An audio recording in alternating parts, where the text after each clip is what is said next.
My name is Daniel. I'm the APAC content marketing evangelist here for Singapore, and my colleague Claire here is for ANZ.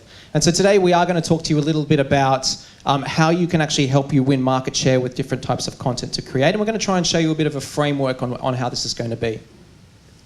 So when you're looking to create differentiating content or original content, one of the things that you need to think about is sort of like how can you sort of win the market share when you're sort of talking about or using content marketing in this space. There's really only three ways that you can actually win this market share. The first one is for you to be first. Now, for most of us in the room, the idea of owning a topic such as blockchain or mutual funds or automated driving or something like that, the problem that you've got is that you're not going to be first anymore. You're going to be late to the party, and of course that's very hard to be a thought leader when you haven't been there first. The second thing to maybe think about is, can you be the best? We all like to think of ourselves as the best, and our clients too, if you're an agency, likes to think of itself as the best in its space. That's great, but unfortunately being the best is subjective. So the only way that you can be seen as the best in terms of a market share or a perception of the market is really if other people are thinking that you're the best. Now that's a great goal to go and try and achieve, and I think every brand should try and do that. But unfortunately for us to do something today and for you guys to come away and take away something today, that's probably not the one that we maybe focus on. So the last one is be different. What is your core differentiator? How do you separate yourself and create something that's so valuable for your audience that they can't actually get it anywhere else? So the framework I want to introduce you today, which Claire and I are going to talk about, is this thing of content archetypes. There's the poet, the professor, the preacher, and the promoter. And we're going to go quickly and talk a little bit about what these four are, and discuss then. So Claire, I'm going to hand it quickly over to you to talk about the poet. Thanks, Dan. So the poet, this is my absolute favourite. So this is the brand who is really looking to shift that paradigm. There are those people who are progressive, who really want to be the outliers. They want to take that risk and really change the perception and start looking at, okay, how do we actually be the first? How do we be the progressor? And if we look at some of the, if we look at some of the examples here, GE Reports is a fantastic example of this. If we look at this quote down here, Thomas talks about like, I basically ignored press releases and focused 100% on storytelling. My stories have real protagonists who are trying to solve real problems and reach real outcomes. And I just love that quote. It's fantastic. And I think it really just sums up like it's trying to be relatable to your audience and really trying to create content that's breaking through the noise. Another two examples, my favourite from 2017 is The Wolf by HP Studios. And if you haven't seen this, I urge you to go onto YouTube after today's session and have a look at this. They broke it into a 5-part series and it's absolutely fantastic. Now the HP Wolf shifts that paradigm in taking a subject in B2B, which is printer security, super boring. No one really wants to read about printer security. And they've made it into some really awesome content. Video content that is starring Christian Wolff, and you just can't stop watching it. We showed it to a client today, and he was just like, I want to see the next one. Keep playing it. It's awesome. So really kind of breaking through and also showing that this doesn't have to just speak to IT decision makers. This is now something that speaks to a much wider audience and making it relatable to those people as well. And another one by DBS. So Sparks, and some of you may know this, some more kind of local content, which is a mini-series of crack team of finance professionals. And this really looks at rethinking a format. So it's taking case studies and making them taking something that's real life, so these are all based on real life studies, but really making it into a proper, again, kind of mini-series storytelling. I think it's a fantastic example of breaking through in a finance industry where there's a real issue at the moment with trust. People are in this kind of crisis of trust with banking industry, and this helps to really reposition the banking industry as a trusted partner. So the next one is professor content. And so the professor content here is where you sort of need to think about how you create thought leadership in this space, right? Thought leadership is a buzzword, but the idea behind this is how can you create a piece of content that your industry finds so valuable that it would be really missed in that space. So it's a little bit different from the poet content, which is, we don't encourage that it's going to be around emotion, but usually poet content's often around emotional-based content. This stuff here is more around data and more about establishing individuals within your company as thought leaders. So an example for this is Mary Meeker's Internet Trends Report. So this is one of the most anticipated reports in Silicon Valley. It comes out annually, and it is something that all other VCs in the Silicon Valley actually look and use. And one of the reasons why it's so popular is because of how robust the data is and how deep the research actually is, but also about how well they've packaged it up and how easy it is for the average person to consume. A couple of other ones there, obviously the Michelin Guide. If you've worked in content marketing, this is the standard one that we always bring out every time. The Michelin Guide started by a Thai company, not started by a restaurant, but it is now the authority book on finding the best restaurants.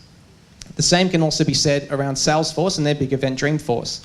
Content marketing isn't just a digital thing, it can actually translate into events. And this is another place where a company itself has actually legitimized itself as a thought leader in its space based on an event that it holds. So these are two big pieces of content to try and think about when you're going to look to create that professor style. We're going to focus a little bit about HP as we go down, just to point out some little things on how they're doing it currently on the LinkedIn platform.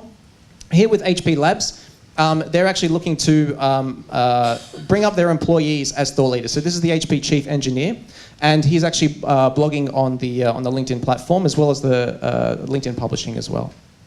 The Preacher. So this is the one that you're probably all most common with and is kind of the essence of content marketing. This is your evergreen, your topical content, your bread and butter. This is the content that creates community. And this is where you need that cadence and you need that continuity. If you look at someone like CMI or Moz, this is where you see they've worked a long way to get where they are now. They've put a lot of hard work into it, but it pays off in the long run. So let's look at it from a community perspective. This is Amex Open Forum, and I'm sure this is a case study that many of you are very familiar with. So Amex saw this opportunity with small businesses where the people in the business were trying to juggle legal, HR, finance, marketing, and it was just so all-encompassing. So they said, okay, there's an opportunity for us to really help these people and to build out content that is going to help them on a daily basis get through that 9 to 5, and when they're searching for something at 11 o'clock at night, that they can find it. And they hit the spot really well. And Open Forum is now the single largest source of SMB leads for Amex. Cadence. Moz SEO. If you ever have a question about SEO, type in Moz and you're going to get it. This place is friggin' awesome. They do a Whiteboard Friday, and they've been doing it for 8 years now. If you go on YouTube, there's heaps of content that pretty much covers every single topic. And the reason this works is their continuity. He's done this every single Friday. He's put that hard graph in, and 8 years on, it's now, that's very lucrative for the business. From a HP, so going back to our case study, this is 3 examples of how they do that. So it's that topical, top of funnel, how-to, informative content that's speaking to those the IT committee. Quick show of hands. How many of you have worked with a client that creates heavily branded content that is bottom funnel driven to drive leads and called it content marketing? Wow. This is the type of archetype for them. So this is the content that gives permission for the brand to talk about itself in a content marketing context. So this is where you can talk about the brand, you can talk about the company and the people and the products and the services that you actually have.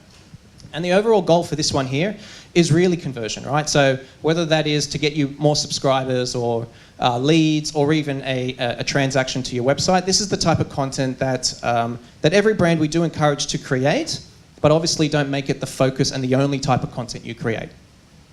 We do this. So this is our Sophisticated Marketer's Guide, and this is our big blockbuster piece of content. And we create content assets all around on our platform, which are designed to drive leads to the LinkedIn sales team. And all these content assets are there to help marketers become better marketers in digital. HP back again. So you might remember the wolf was the piece of poet content. Well, they actually created an ad off the back of that, which was the antagonist to the protagonist of that web series. It stars the guy from Breaking Bad. I'm trying to remember what his name is.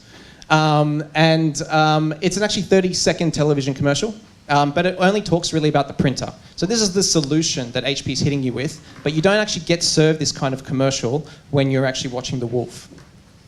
So how does it all fit together? So the way we sort of encourage you to do this, or to look at these 4 archetypes across a funnel, is the big blockbuster pieces, the big pieces that you want to create. They're usually the poet and the preacher. So this is where you want to look at content that shifts the paradigm, and then content that maybe leverages data and thought leadership at the top. And that's the stuff that's going to not just be important to the tribe and the people that you're core targeting, but also a broader audience and a mass appeal. When you're looking going down further the funnel, that's when you start engaging with the preacher content, because the preacher content's there designed for cadence, right? The continuity, always on.